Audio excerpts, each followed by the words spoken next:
Hello, the picture book I chose for this assignment is Rosa.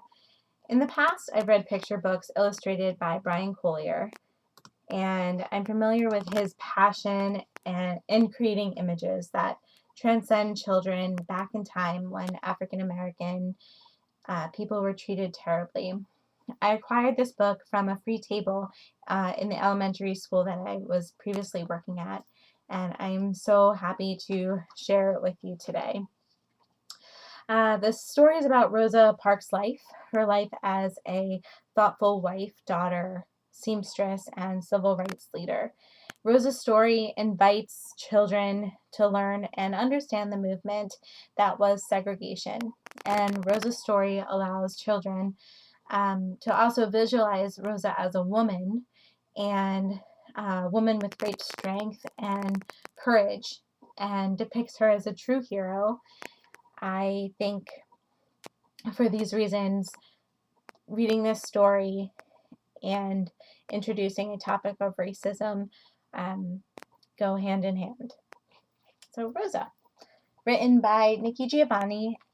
She is a poet and illustrated by Brian Collier.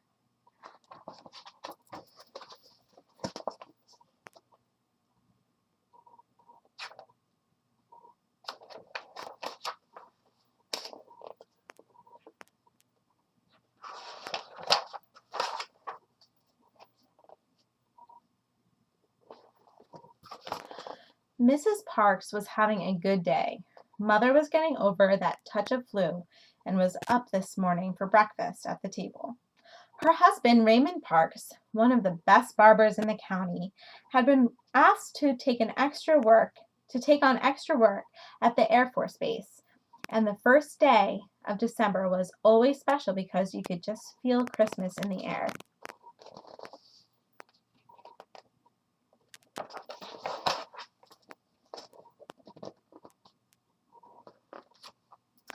Everybody knew the alterations department would soon be very busy. Mrs. Parks would laugh each year with the other seamstresses and say that those elves in the North Pole have nothing on us. The women of Montgomery, both young and older, would come in with their fancy holiday dresses that needed adjustments on their Sunday suits and blouses that needed just a touch, a flower or some velvet trimming or something to make the ladies look festive. Rosa Parks was the best seamstress. The needle and thread through her hands like the gold spinning from Rumpelstiltskin's loom. The other seamstresses would tease Rosa Parks and say she used magic. Rosa would laugh. Not magic, just concentration, she would say. Some days she would skip lunch just to be finished on time.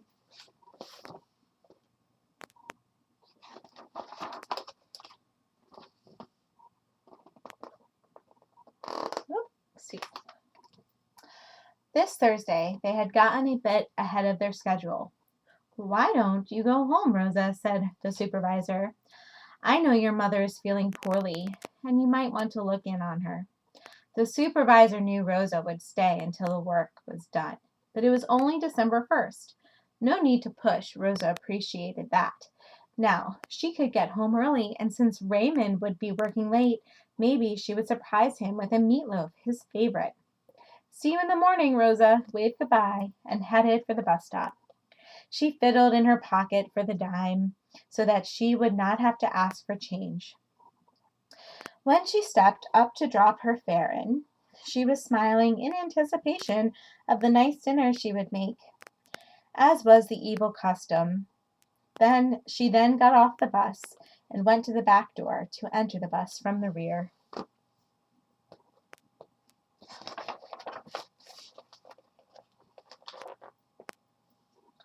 Rosa saw that the section reserved for blacks was full, but she noticed the neutral section, the part of the bus where blacks or whites could sit, had free seats. The left side of the aisle had 2 seats, and on the right side a man with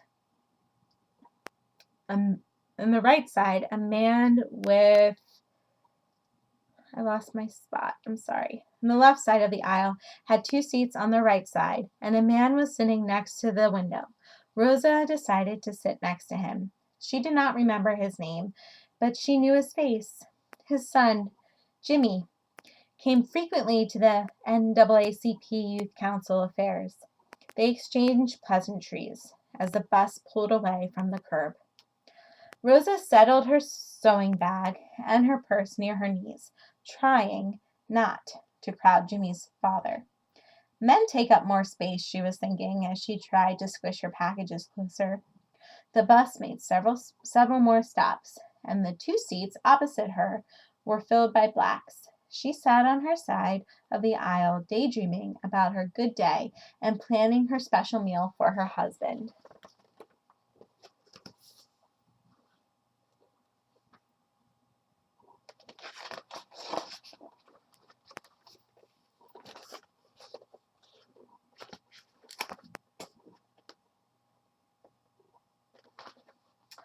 I said, "Give me those seats," the bus driver bellowed. Mrs. Parks looked up in surprise. The 2 men on the opposite side of the aisle were rising to move into the crowded black section. Jimmy's father muttered more to himself than anyone else. "I don't feel like trouble today. I'm going to move." Mrs. Parks stood to let him out. "Look at James Blake, the bus driver." Mrs. Parks stood to let him out, looked at James Blake, the bus driver, and then sat back down. Page again. "You better make it easy on yourself," Blake yelled. "Why do you pick on us?" Mrs. Park asked with the quiet strength of hers. "I'm going to call the police," Blake threatened. "Do what you must," Mrs. Parks quietly replied. She was not frightened. She was not going to give in to that which was wrong. Some of the white people were saying aloud, "She ought to be arrested and take her off this bus." Some of the black people, recognizing the potential for ugliness, got off the bus. Others stayed on, among themselves. That is the neutral section. She had a right to be there. Mrs. Parks sat.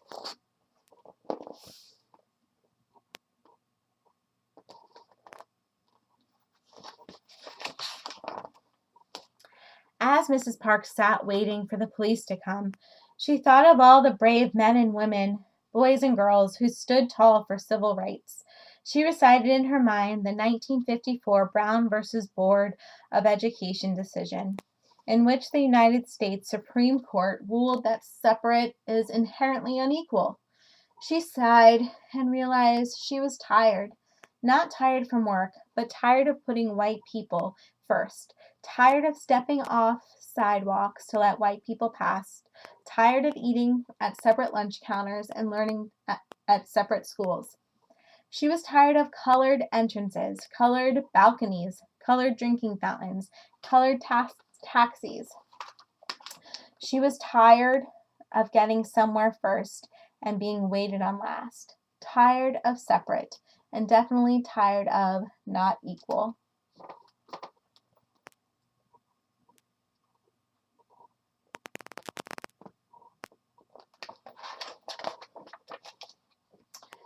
She thought about her mother and her grandmother and knew they would want her to be strong. She had not sought this moment, but she was ready for it. When the policeman bent down to ask, "Auntie, aren't you going to move?" all the strength of the people through all those many years joined in her. Rosa Parks said no.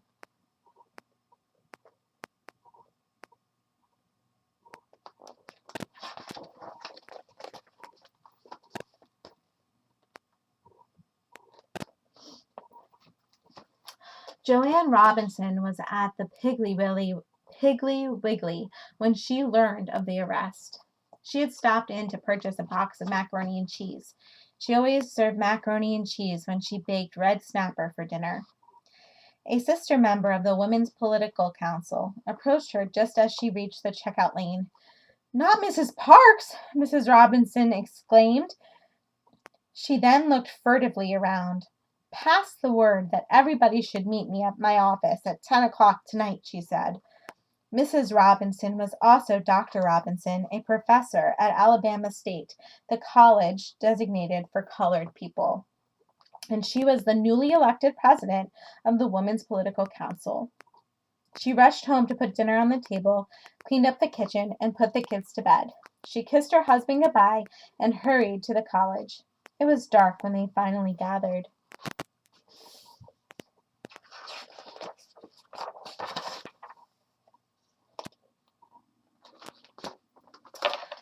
The 25 women first held hands in prayer in hopes that they were doing the right thing.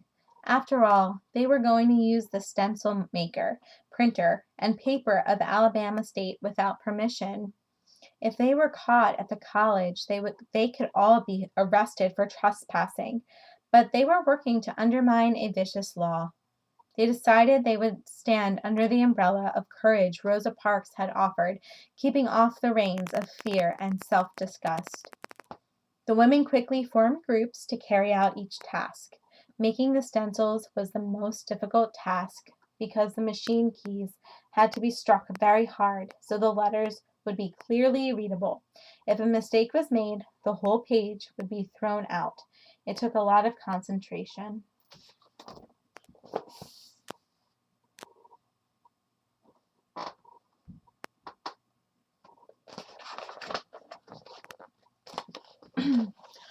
The posters read, "No riders today. Support Mrs. Parks. Staff off the buses. Walk on Monday." The women made enough posters for almost every citizen of color in Montgomery. The next morning, as people read the posters, they remembered the joy they felt when the Supreme Court declared that separate was not equal. They were sure that once the highest court in the land had spoken, they would not be treated so badly. But that was not the case. Soon after the ruling, Emmett Till, a 14-year-old boy in Money, Mississippi, was viciously lynched. At his funeral, more than 100,000 people mourned with his mother. She left his casket open, saying, "I want the world to see what they did to my boy." Now, only weeks after his killers were freed, Rosa Parks had taken a courageous stand. The people were ready to stand with her.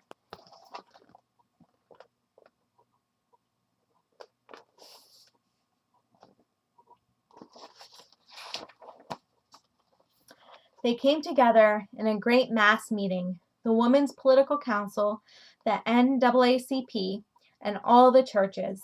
They needed someone to speak for them, to give voice to injustice. The Reverend Martin Luther King Jr. would be ideal. "We will stay off the buses," Dr. King intoned. "We will walk until justice runs down like water and righteousness like a mighty stream."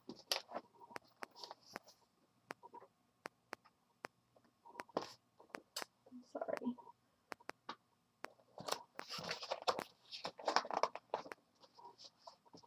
And the people walked. They walked in the rain. They walked in the hot sun. They walked in the early morning. They walked late at night. They walked at Christmas, and they walked at Easter. They walked on the 4th of July. They walked on Labor Day. They walked on Thanksgiving, and then it was almost Christmas again. They still walked.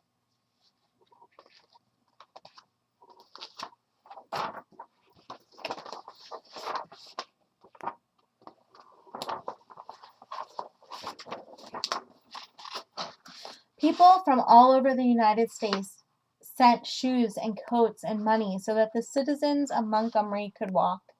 Everyone was proud of their nonviolent movement, and the sole force that bound the community together would sustain many marches for the years of struggle that were yet to come. Let's see if we can get the whole thing here.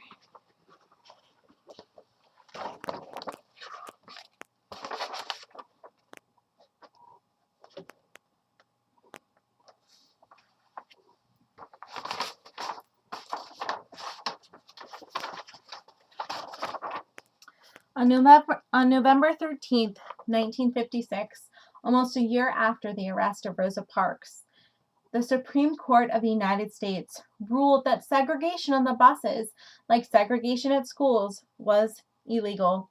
Segregation was wrong.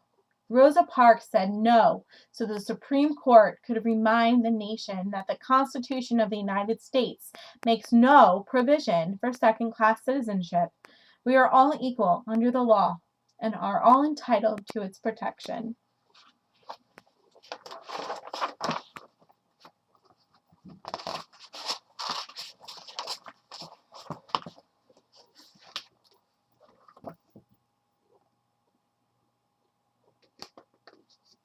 The integrity, the dignity, the quiet strength of Rosa Parks turned her no into a yes for change.